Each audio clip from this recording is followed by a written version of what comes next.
ایک صاحب مجھے کہنے لگے نہیں ہم تو صرف دین دیکھتے ہیں. میں نے کہا ٹھیک ہے, تو 18ویں گریڈ کا آفیسر بن جا اور تیرے ٹماٹر والے کو اپنی بیٹی دے دے, اس لیے کہ نماز پڑھتا تھا. نہیں دے گا وہ کبھی بھی, وہ کہے گا بھائی میری بیٹی کے جوڑ کا نہیں ہے, وہ نہیں لیول نہیں ملے گا.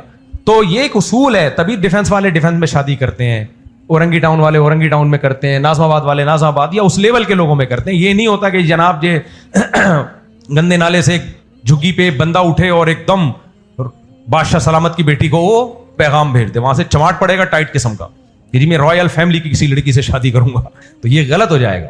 تو اب سمجھو بات کو کہ جو کفو لڑکے ہیں ان کی تعداد ان لڑکیوں کے مقابلے میں اور کم ہو جاتی, اور پریکٹیکلی نظر بھی آ رہا ہے, بھگت رہے ہوتے ہیں. ایسی صورت میں خدا کی قسم کوئی بولتا ہے نا کہ صرف ایک شادی کرو اور یہ تقریر سنی بھی ہو, تو وہ واجب الچماٹ ہے یا نہیں ہے؟ اس کا مطلب باقی ساری لڑکیوں کے بم سے اڑا دو. انگریز نے اس کا حل تلاش کیا. جب یورپ میں 2-3 شادیوں پہ پابندی لگی تو انہوں نے, وہ بہت احتجاج ہوئے, وہاں عورتوں نے احتجاج کیا ہمارا بیڑا غرق ہو رہا ہے, تو انہوں نے پہلی شادی کو بھی ختم کر دیا. یہ انہوں نے حل تلاش کیا کہ شادی بیاہ کے چکر میں تاکہ جو میرڈ لڑکی ہے وہ ان میرڈ لڑکی پہ دھونس نہ جمائے. میرے پاس کتاب میں ریفرنسز ہیں انگریزوں کے کہ ان کے کلچر میں جب یہ شادیاں وادیاں ختم ہوئی ہیں نا, تو یہ لڑکیاں جو میرڈ تھی وہ ان میرڈ کو بہت ستاتی تھیں, بڑے فخر کرتی تھیں کیونکہ ان کے یہاں بہت زیادہ لڑکیاں ان میرڈ. تو انہوں نے تو بوائے فرینڈ گرل فرینڈ کا سیٹ اپ لا کے پورا پروگرام ہی کیا کر دیا, اڑ گیا, اور نسل اب گرنا شروع ہو گئی, اور جاپان میں چپلی کباب کے ہوٹل کھلنا شروع ہو گئے. ان کا تو یہ حل تھا, یہ حل نہیں ہے, یہ تو نسلوں کو ختم کر دیا آپ. اسلام میں پہلے سے حل موجود ہے بھائی, 2-2 3-3 4-4 شادیاں کرو. اللہ نے ان عورتوں کو تمہارے لیے پیدا کیا اور تم میں طلب بھی زیادہ عورتوں کی رکھی ہے, تو زیادہ کرو. ہاں جس کا عدل کا پروگرام ہی نہیں ہے, جس کا ارادہ ہی ایک دوسری کو لٹکا کے چھوڑ دے گا, وہ نہیں کرو بھائی, کیونکہ بہت سارے لوگ کرنے والے ہیں, پھر ان کے لیے چھوڑ دو. ان سے وہی کرے گا جو ان کے حقوق ادا کرے گا. اب جو حقوق ادا کر سکتا ہے وہ بھی نہیں کر رہا, جو نہیں کر سکتا ہے وہ بھی نہیں کر رہا, بلکہ جو نہیں کر سکتا ہے وہ کر رہا ہے, کیونکہ اس نے تو حقوق ہی ادا نہیں کرنے, اس نے تو کر کے چھوڑ دینی ہے. سمجھدار لوگ نہیں کر رہے, ان کو سمجھ میں ہی نہیں آ رہا. یہ وہ کیا کرتے ہیں, بیگم کے آنسو دیکھتے ہیں, سسرال کی دھمکیاں دیکھتے ہیں تو رک جاتے ہیں. بھائی جان, ہمارا سسرال اگر ہمیں جمعے کی نماز پڑھنے سے روکے گا, رک جاؤ گے؟ آپ کی بیگم بولے نا تہجد کی سنت زندہ کر لیے, آپ بولو نہیں کیے, لیکن اگر میرا ارادہ ہوا نا تہجد پڑھو, میرا سالہ مجھے روک نہیں سکے گا, میرا باپ بھی پڑھ کے دکھائے گا. صحیح ہے نا؟ اصل مثال یہ ہونی چاہیے. وہ کہے گی کہ باقی 5 نمازیں پڑھ لی ہیں, نہیں پڑھتا, لیکن بیگم جس دن پڑھنے کا موڈ ہوا تمہارے ابا روک کے تو دکھائیں, تم بھی روک کے دکھاؤ. ہاں میں خود ہی نہیں پڑھ رہا, میرے میں ہمت نہیں ہے یا سستی ہے, تو کوئی دوسری شادی نہیں کر رہا, اس کو پتا ہے بڑے بکھیڑے ہوتے ہیں, نہ کرے بھائی, وہ جانے اس میں کتنی استطاعت ہے, وہ خود جانے. لیکن یہ باتیں میرے سامنے دلائل ولائل چھوڑ دو کہ میری بیگم رو رہی تھی, میرے سسر یوں تھے, میرے فلانا یوں تھے, میرے یوں ہو گیا, میں اس کے آنسو نہیں دیکھ سکتا. تو ان عورتوں کے آنسو دیکھو جو بیچاری, میں جب یہ رشتے تلاش کرتا تھا نا, اب تو میں جاتا نہیں ہوں, میں نے ایسے ایسے گھروں میں گیا ہوں, واللہ دماغ سر دل چاہتا تھا دیواروں سے پھاڑوں کہ یہ علماء کو ہو کیا گیا, یہ دیکھ کیوں نہیں رہی ہے سب کچھ. ایک باپ مجھے اپنے گھر لے کر گیا, اسی محلے کا, میں لوکیشن نہیں بتاؤں گا کسی کا راز فاش نہ ہو, 200 گز کا گھر ان کا, کھاتی پیتی فیملی, باپ بوڑھا ہو گیا, بھائی تو باہر ملک چلے گئے, ایک جوان بیٹی ہے جو طلاق یافتہ ہو کے گھر آئی ہوئی ہے, کباڑ کی طرح پورا جہیز ایک کمرے میں جمع کیا ہوا ہے, کباڑ کی طرح 10 سال سے لے کے ڈالا ہوا ہے, شادی نہیں ہو رہی اس کی. اس باپ کو یہ خطرہ نہیں ہے کہ وہ کرے میں مرنے والا ہوں, میری جوان بیٹی کا ہوگا کیا؟ کوئی حل ہے کسی عالم مفتی بزرگ, یا یہ میرا جسم میری مرضی والی عورتوں کے پاس اس جیسی عورت کا؟ آپ کا ہوتا ہے ایک شادی والے کریں, نہیں کر رہے نا, کر رہے ہوتے تو یہ حالات نہ ہوتے. تو ایسے موقع پہ جو یہ حالات دیکھ رہا ہے اس کی ذمہ داری نہیں ہے کہ وہ دوسری کر لے اس سے. دیکھو 4 آدمی ہیں ڈائیور ڈوبنے والوں کو بچانے کے لیے, اور ڈوبنے والے بھی کتنے ہیں, ادھر توجہ کرو, 4, ہر کی ذمہ داری ایک ایک کو بچائے. لیکن اگر یہ والا نہیں بچا رہا تو آپ پہ 2 کی ذمہ داری آ جائے گی, نہیں آ جائے گی؟ اور اگر تینوں نالائق ہیں, کم بخت, ذمہ داری پوری نہیں کر رہے, تو آپ یہ سوچ کے نہیں کہو گے کہ چونکہ تینوں نہیں کر رہے لہذا میں صرف ایک کو بچاؤں گا. آپ ان 4 کو بچاؤ گے, آپ 4 کو بچاؤ گے. یار یہ تو نالائق ہیں, ان کو گالیاں بعد میں دے دوں گا, لیکن انسانوں کو میں تڑپتا ہوا نہیں دیکھ سکتا. مرد اگر پہلی دوسری تیسری نہیں کر رہے, عورتوں کو ہم تڑپتا نہیں دیکھ سکتے, ہم کریں گے. تم اپنا مجھے پہ لوگ آتے ہیں میں ایکچولی میں یوں ہو جاؤں, میں کیسے کروں گا, میں کیسی بیوہ کو گھر لے کے دوں گا. میں نے کہا اپنا کھاتا ہے سسرال سے کر رہے, اپنا کھاتا ہوں پھر کیا ہے. کہہ رہے میری بیوی دھمکی دے رہی ہے چلی جائے گی. میں نے کہا یار وہ تجھے چھوڑنے پر ڈر نہیں رہی کسی سے, اپنا گھر تباہ کر رہی ہے, بچوں کو باپ سے محروم کر رہی ہے, اس میں اتنا کانفیڈنس ہے غلط بات پہ, اور تو 3 عورتوں کا گھر بسا رہا ہے, تجھ میں کانفیڈنس نہیں ہے, نکل یہاں سے. اور چائے بھی کینسل کروا دیتا ہوں, چائے گرم کروائیے, کینسل, اس کو نہیں پلائیں گے ہم چائے.